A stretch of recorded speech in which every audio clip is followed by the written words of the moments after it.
Tá liberado requentar o assunto? Então tá bom. Vamos lá?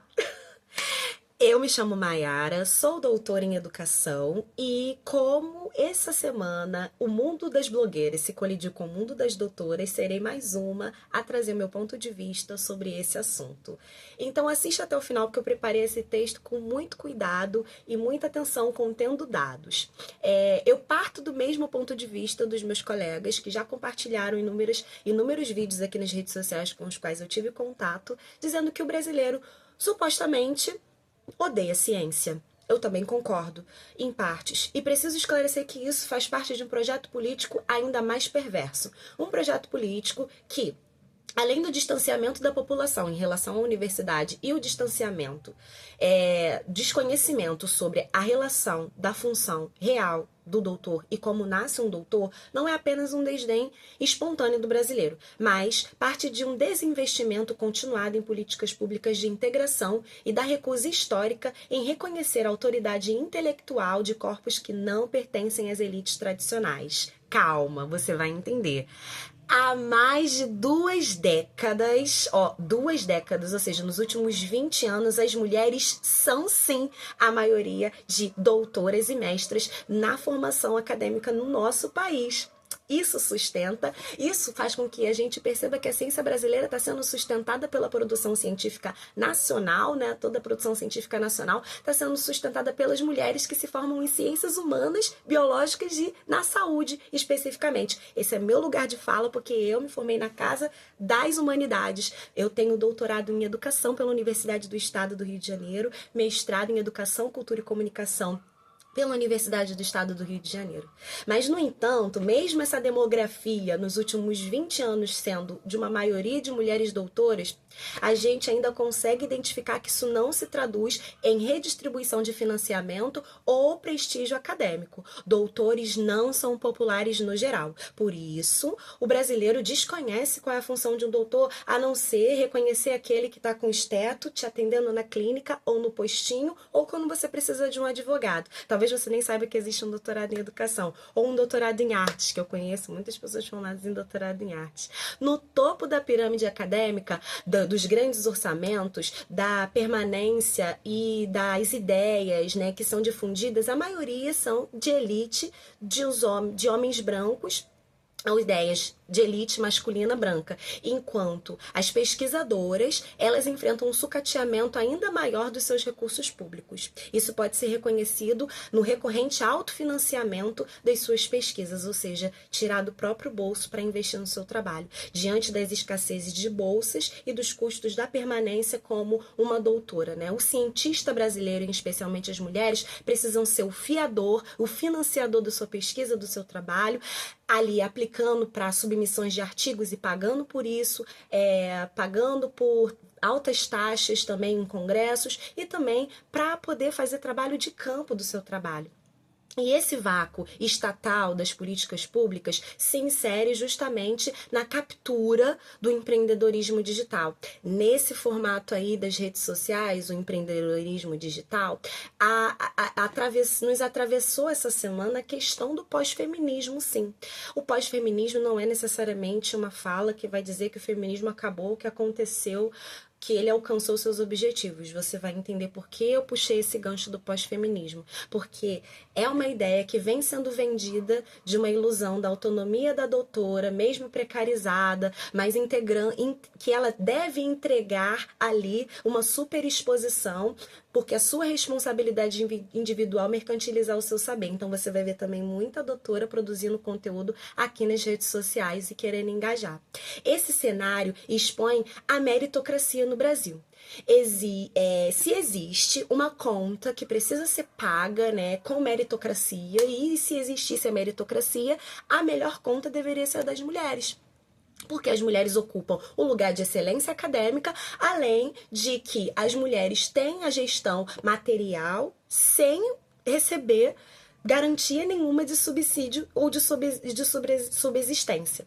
No Brasil não é apenas uma falha em valorizar, não existe apenas uma falha em valorizar a ciência. O Estado brasileiro se recusa terminantemente a prestar a mesma base de cuidado, investimento e amparo às mulheres, a mesma base de cuidados.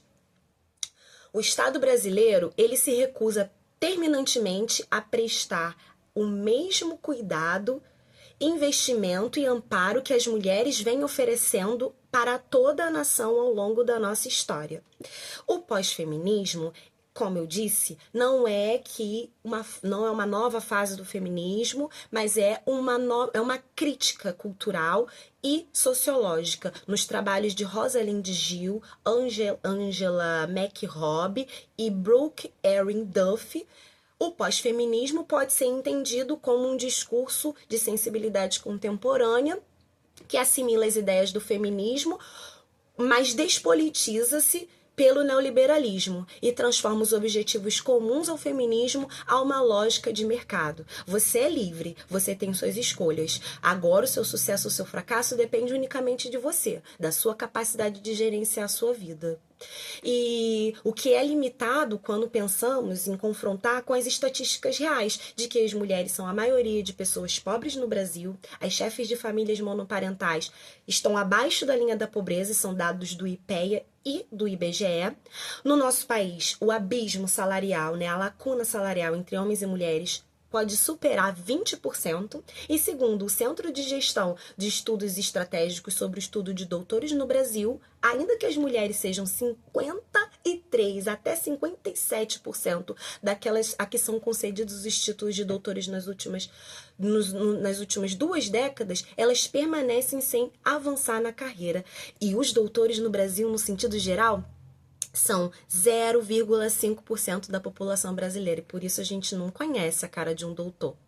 Então, o perfil do homem branco, rico, não muda na nossa perspectiva. Mas para a CNPq, por exemplo, nos seus relatórios estratégicos com base em gênero, eles dizem até mais, que as pesquisadoras, elas não conseguem entrar no cargo de docente e nem obter bolsas de produtividade nível sênior na faixa A1.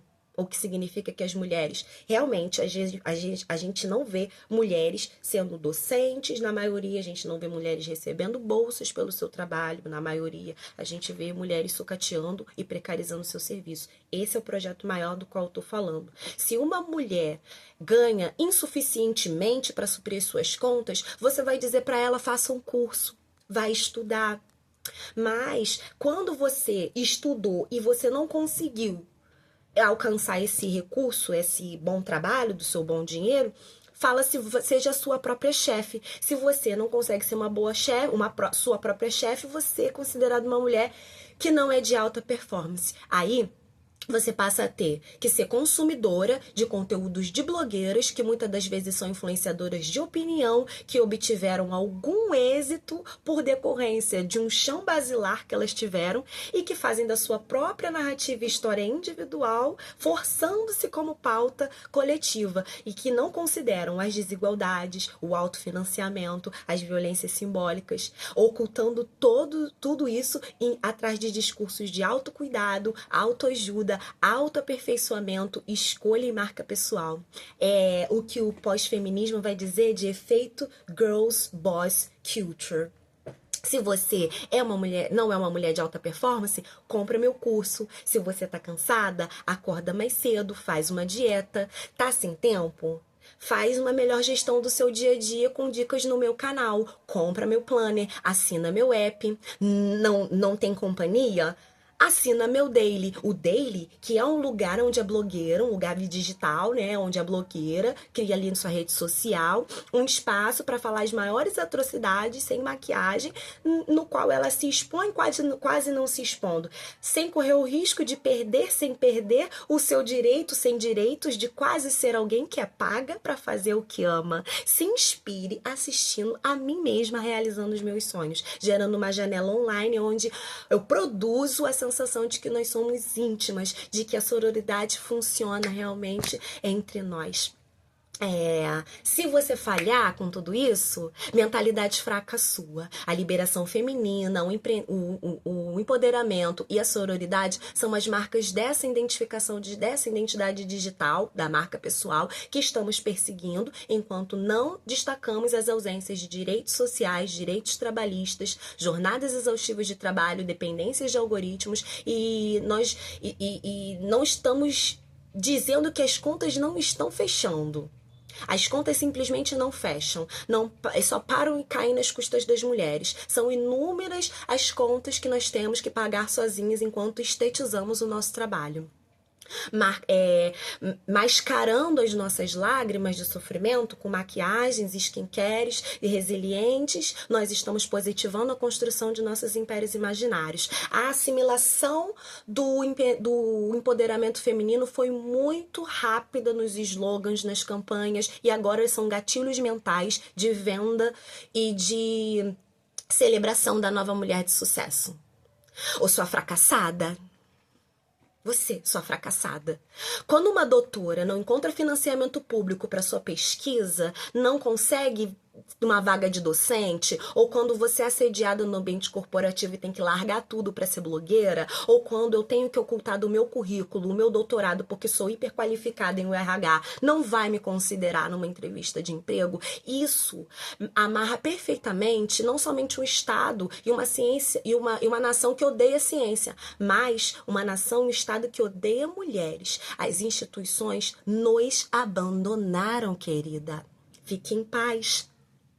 Você consegue ficar em paz sabendo que a marca pessoal, a sua marca pessoal no mundo pode estar sendo não o resultado do que você pensa, mas exatamente o resultado daquilo que você está sendo treinada para ser, um veículo de transferência da responsabilidade do sucateamento público para as costas das mulheres que pagam a conta. A precarização da ciência é também a exposição da precarização do trabalho feminino no país.